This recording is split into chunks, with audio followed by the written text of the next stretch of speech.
Jūs apsverat iespēju šajā siltajā un patīkamajā laikā atpūsties ārpus mājām, bet nevarat izlemt, kur doties.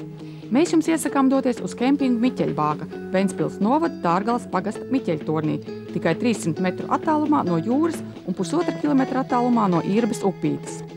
Atklātās jūras piekrastē jūs varēsiet izbaudīt lieliskas Līvu krasta dabas ainavas, šīs vietas mieru un klusumu, ekoloģiski tīru un neskartu dabu. Kempings Miķeļbāga saviem apmeklētājiem piedāvā naktsmītņu izīrēšanu, nodrošina ēdināšanu, organizē sporta spēles. Piedāvā arī dažādu papildus aktivitāšu organizēšanu pēc individuāla pieprasījuma, kā piemēram laivu nomu, arī kaitingu. Šie pakalpojumi iepriekš tiek izrunāti ar klientu, jo laicīgi ir jāvienojas ar kempinga sadarbības partneriem. Kempings Miķeļbāga īpaši ir padomājis par viesu naktsmītnēm, jo apmeklētājiem tiek piedāvātas labiekārtotas ģimenes mājiņas, arī brīvdienu mājiņas ar vairākām istabiņām, virtuvi, tualeti un dušu. Mājās ir leduskapis, elektriskā plīts, trauki, gultas veļi, dvieļi, viss nepieciešamais lieliskai atpūtai.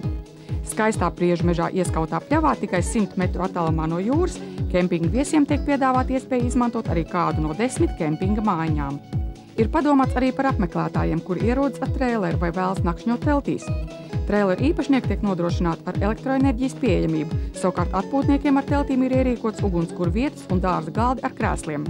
Ir iespēja iznomāt grilus un uz vietas iegādāties grilogles un malku. Kempinga teritorijā atrodas volejbola un futbola laukumi. Ir pieejami arī citi laukumi sporta spēļu organizēšanai. Ir iespēja organizēt sporta pasākums līdz pat 500 cilvēkiem. Ja ir vēlme, tad sporta pasākums ir iespējams organizēt pie pašas jūras Smilšanajā pludmalē. Gardu maltīti un dzērienus kempinga viesiem piedāvā sezonas kafejnīca. Aicinām jūs izbaudīt jauku atmosfēru, patīkamu cilvēku sabiedrību un brīnišķīgu atpūtu pie dabas Ventspils novada Dārgales pagasta kempingā Miķeļbāga.